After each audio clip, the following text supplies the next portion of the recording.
Sinbad ने कहा, दोस्तों, मैंने दृढ़ निश्चय किया था कि अब कभी जल यात्रा न करूंगा।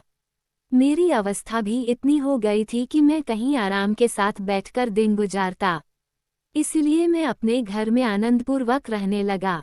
एक दिन अपने मित्रों के साथ भोजन कर रहा था कि एक नौकर ने आकर कहा कि खलीफा के दरबार से एक सरदार आया है, वो आपसे बात करना चाहता है। मैं भोजन करके बाहर गया तो सरदार ने मुझसे कहा कि खलीफा ने तुम्हें बुलाया है। मैं तुरंत खलीफा के दरबार को चल पड़ा। खलीफा के सामने जाकर मैंने जमीन चूमकर प्रणाम किया। खलीफा ने कहा, सिंदबाद, मैं चाहता हूँ कि सरान द्वीप के बादशाह के पत्र के उत्तर में पत्र भेजूं और उसके उपहारों के बदले उपहार भेजूं। तुम ये सब ले जाकर सरान द्वीप के बादशाह को पहुंचा दो। मुझे यह आदेश पाकर बड़ी परेशानी हुई। मैंने हाथ जोड़कर कहा, हे समस्त मुसलमानों के अधिपति, मुझ में आपकी आज्ञा का उल्लंघन करने का साहस तो नहीं है, किंतु मैंने समुद्र की कई यात्राएं की हैं और हर एक में ऐसे ऐसे जानलेवा कष्ट झेले हैं कि अब दृढ़ निश्चय किया है कि कभी जहाज पर पांव नहीं रखूंगा। ये कहकर मैंने खलीफा को संक्षेप में अपनी 6 यात्राओं की विपदा सुनाई। खलीफा को ये सब सुनकर आश्चर्य बहुत हुआ, किंतु उसने अपना निर्णय न बदला। उसने कहा, वास्तव में तुम पर बड़े कष्ट पड़े हैं, लेकिन मेरे कहने से एक बार और यात्रा करो, क्योंकि इस काम को तुम्हारे अतिरिक्त कोई नहीं कर सकता। फिर तुम कभी यात्रा न करना। मैंने देखा कि खलीफा अपने निश्चय से हटने वाला नहीं है और तर्क वितर्क से कोई लाभ न होगा, इसलिए मैंने यात्रा पर जाना स्वीकार कर लिया। खलीफा ने मुझे राह खर्च के लिए 4000 दीनार देने को कहा और कहा कि तुम तुरंत ही अपने घर जाओ और घर की व्यवस्था ठीक करके यात्रा की तैयारी शुरू कर दो। मैं घर जाकर अपने कामकाज को समेटने लगा और यात्रा के लिए तैयारी करके कुछ दिनों के बाद खलीफा के दरबार में जा पहुंचा। मुझे खलीफा के सामने हाजिर किया गया। मैंने रीति के अनुसार धरती चूमकर खलीफा को प्रणाम किया। खलीफा मुझे देखकर प्रसन्न हुआ और उसने मेरी कुशलक्षेम पूछी। मैंने भगवान की अनुकंपा और खलीफा की दया की प्रशंसा की। खलीफा ने मुझे 4000 दीनार यात्रा व्यय के लिए दिलाए। मैं खलीफा की आज्ञानुसार उसके दिए हुए उपहार लेकर बसरा बंदरगाह पर आया और वहां से एक जहाज लेकर सरान द्वीप को चल दिया।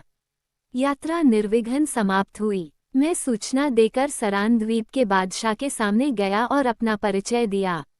उसने कहा, हाँ सिंदबाद, मैंने तुम्हें पहचान लिया। तुम कुशल मंगल से तो हो। मैंने बादशाह की न्यायप्रियता और मृदु स्वभाव की प्रशंसा की और कहा कि मैं खलीफा की ओर से आपके लिए कुछ भेंट और एक पत्र लाया हूँ। खलीफा ने जो उपहार भेजे थे उनमें अन्य वस्तुओं के अतिरिक्त एक अत्यंत सुंदर लाल रंग का कालीन था, जिसका मूल्य 4000 दीनार था। उस पर बहुत ही सुंदर सुनहरा काम किया हुआ था। एक प्याला माणिक का था, जिसका दल 1 अंगुल मोटा था। प्याले पर एक मनुष्य का चित्र बना था, जो तीर कमान से एक शेर का शिकार कर रहा था। एक राज सिंहासन भी था, जो ऊपर से नीचे तक रत्नों से जड़ा था और हजरत सुलेमान के तख्त को भी मात करता था। इसके अलावा और बहुत सी मूल्यवान और दुर्लभ वस्तुएं थीं। उपहारों को देखने के बाद बादशाह ने खलीफा का पत्र पढ़ा। खलीफा ने अपने पत्र में लिखा था, आपको अब्दुल्ला हारून रशीद का, जो भगवान की दया से अपने पूर्वजों का उत्तराधिकारी है, प्रणाम पहुँचे। हमें आपका पत्र और आपके भेजे हुए उपहार प्राप्त हुए। हमें इन बातों से बड़ी प्रसन्नता है कि हम आपके उपहारों के बदले में कुछ उपहार आपको भेज रहे हैं। हमें पूर्ण आशा है कि यह पत्र आपकी सेवा में पहुंचेगा और इससे आपको ज्ञात होगा कि आपके लिए हमारे मन में कितना प्रेम है। सरान द्वीप का बादशाह ये पत्र पढ़कर बहुत खुश हुआ। अब मैंने विदा मांगी। वो अपनी कृपालुता के कारण मुझे विदा न करना चाहता था, किंतु जब मैंने इसके लिए बार बार अनुनय की तो उसने मुझे खिलत सम्मान परिधान तथा बहुत सा इनाम देकर विदा किया। मैं अपने जहाज पर वापस आया और कप्तान से कहा कि मैं शीघ्र बगदाद पहुंचना चाहता हूँ। उसने जहाज को तेज चलाया, किंतु भगवान की कुछ और ही इच्छा थी। हमारा जहाज चले 3-4 ही दिन हुए थे कि समुद्री लुटेरों ने आकर हमें घेर लिया। हम उनका सामना करने में असमर्थ रहे। लुटेरों ने जहाज का सारा सामान भी लूट लिया और हम सब लोगों को भी बंदी बना लिया। हम में से जिन लोगों ने प्रतिरोध करना चाहा, उन्हें लुटेरों ने मार डाला। फिर लुटेरों ने हम लोगों के कपड़े उतारकर गुलामों जैसे कपड़े, जो गाढ़े के बने होते हैं, पहनाए और एक दूरस्थ द्वीप में ले जाकर हमें बेच डाला। मुझे एक मालदार व्यापारी ने खरीद लिया। उसने अपने घर ले जाकर मुझे अपने गुलामों जैसे कपड़े पहनाए और मुझे खाने पीने को दिया। वो ये तो जानता नहीं था कि मैं कौन हूँ और क्या करता हूँ। उसने एक दिन मुझसे पूछा कि तुम्हें कोई काम आता है या नहीं। तब मैंने बताया कि मेरा धंधा व्यापार का था और समुद्री लुटेरों ने हमारा जहाज लूट लिया और हम लोगों को गुलाम बनाकर बेच दिया। मालिक ने पूछा कि तुम्हें तीर चलाना आता है या नहीं। मैंने कहा कि बचपन में मैंने इसका अभ्यास किया था और अब भी इसे भूला नहीं हूँगा। अब मालिक ने धनुष बाण देकर मुझे अपने साथ एक हाथी पर बैठाया और नगर से कई दिनों की राह पर स्थित एक बड़े वन में गया। वहाँ एक बड़ा वृक्ष दिखाकर कहा कि इस पर छुप कर बैठो और इधर से जो हाथी निकले तो उसे मारो। जब कोई हाथी शिकार हो जाए तो मुझे आकर बताओ। ये कहकर उसने मेरे पास कई दिनों के लिए भोजन रख दिया और स्वयं वापस शहर को चला गया। मैं वृक्ष पर चढ़ गया। रात भर प्रतीक्षा करता रहा किंतु कोई हाथी न दिखाई दिया। दूसरे दिन सवेरे के समय वहां हाथियों का एक झुंड आया। मैंने कई तीर छोड़े और एक हाथी घायल होकर गिर पड़ा और अन्य हाथी भाग गए।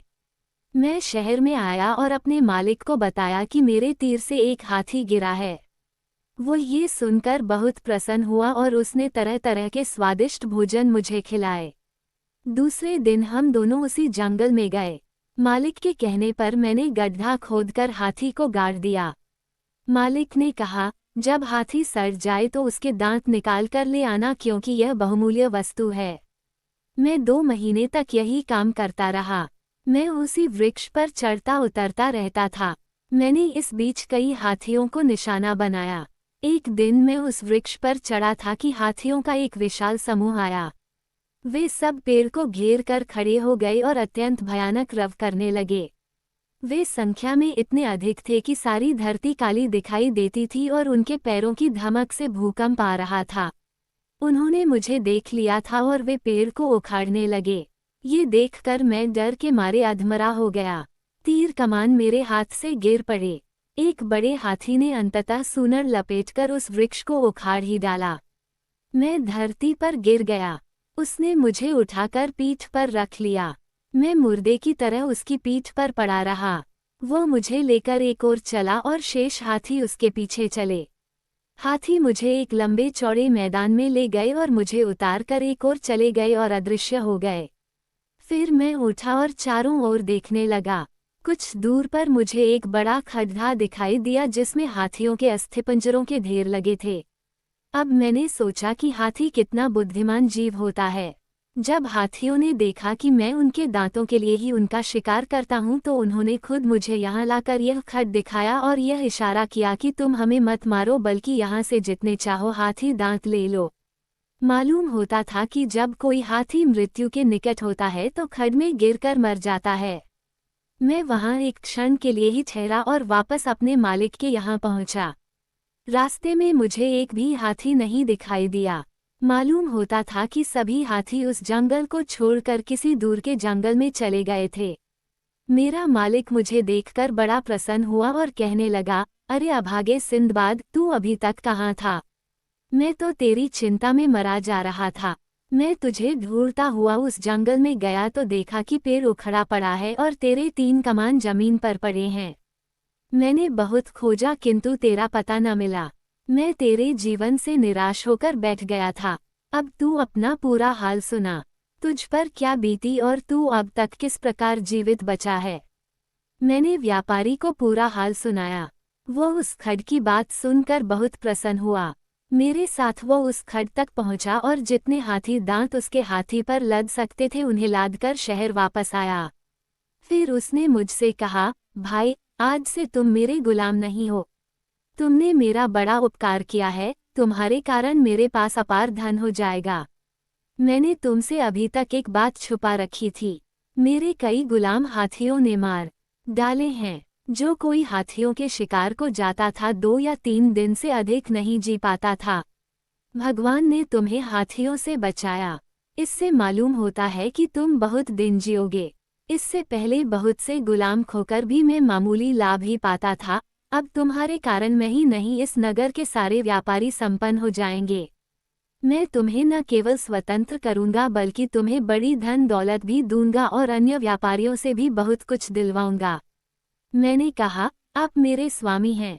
भगवान आपको चिरायु करे। मैं आपका बड़ा कृतज्ञ हूँ कि आपने समुद्री डाकुओं के पंजे से मुझे छुड़ा लिया और मेरा बड़ा भाग्य था कि मैं इस नगर में आकर बिका। अब मैं आपसे और अन्य व्यापारियों से इतनी दया चाहता हूँ कि मुझे मेरे देश पहुँचा दें। उसने कहा, तुम धैर्य रखो। जहाज यहाँ पर एक विशेष ऋतु में आते हैं और उनके व्यापारी हमसे हाथी दांत मोल लेते हैं। जब वे जहाज आएंगे तो हम लोग तुम्हारे देश को जाने वाले किसी जहाज पर तुम्हें चढ़ा देंगे। मैंने उसे सैकड़ों आशीर्वाद दिए। मैं कई महीनों तक जहाजों के आने की प्रतीक्षा करता रहा। इस बीच मैं कई बार जंगल में गया और हाथी दांत लाया और इनसे उसका घर भर दिया। व्यापारियों को भी उस खड्ड के बारे में बताया और वे सभी वहां से हाथी दांत लाकर अत्यंत संपन्न हो गए। जहाजों की ऋतु आने पर जहाज वहां पहुंचे। मेरे स्वामी व्यापारी ने अपने घर के आधे हाथी दांत मुझे दे दिए और एक जहाज पर मेरे नाम से उन्हें चढ़ा दिया और अनेक प्रकार की खाद्य सामग्री भी मुझे दे दी। अन्य व्यापारियों ने भी मुझे बहुत कुछ दिया। मैं जहाज पर कई द्वीपों की यात्रा करता हुआ फारस के एक बंदरगाह पर पहुंचा। वहां से थल मार्ग से बसरा आया और हाथी दांत बेचकर कई मूल्यवान वस्तुएं ली। फिर बगदाद आ गया। बगदाद आकर मैं तुरंत ही खलीफा के दरबार में पहुंचा और उससे पत्र और उपहारों को सरान द्वीप के बादशाह के पास पहुंचाने का हाल कहा। खलीफा ने कहा कि मेरा ध्यान सदैव तुम्हारी कुशलता की ओर लगा रहता था और मैं भगवान से प्रार्थना करता था कि तुम्हें सही सलामत वापस लाए। जब मैंने अपना हाथियों वाला अनुभव उसे सुनाया तो उसे ये सुनकर बड़ा आश्चर्य हुआ और उसने अपने एक लेखनकार को यह आदेश दिया कि मेरे वृतांत को सुनहरे अक्षरों में लिख ले और शाही अभिलेखागार में रखे। फिर उसने मुझे खिलत और बहुत से इनाम देकर विदा किया। सिंदबाद ने कहा कि मित्रों, इसके बाद मैं किसी यात्रा पर नहीं गया और भगवान के दिए हुए धन का उपभोग करता हूँ। फिर उसने हिंदबाद से कहा कि अब तुम बताओ कि कोई और मनुष्य ऐसा कहीं है जिसने मुझसे अधिक विपत्तियां झेली हों। हिंदबाद ने सम्मानपूर्वक सिंदबाद का हाथ चूमा और कहा, सच्ची बात तो यह है कि इन 7 समुद्र यात्राओं के दौरान जितनी मुसीबत आपने उठाए और जितनी बार प्राणों के संकट से बचकर निकले उतनी किसी की भी शक्ति नहीं है। मैं अभी तक बिल्कुल अनजान था कि अपनी निर्धनता को रोता था और आपकी सुख सुविधाओं से ईर्ष्या करता था। मैं रूखी सूखी खाता हूँ किंतु भगवान को लाख धन्यवाद है कि अपने स्त्री पुत्रों के बीच आनंद से रहता हूँ। ऐसी कोई विपत्ति मुझ पर नहीं आई जैसी विपत्तियां आपने उठाई हैं। वास्तव में जो सुख आप भोग रहे हैं आप उससे अधिक के अधिकारी हैं। भगवान करे आप सदैव इसी प्रकार ऐश्वर्यवान और सुखी रहें। सिंदबाद ने हिंदबाद को 400 दिनारें और दी और उससे कहा कि तुम अब मेहनत मजदूरी करना छोड़ दो और मेरे मुसाहिब हो जाओ।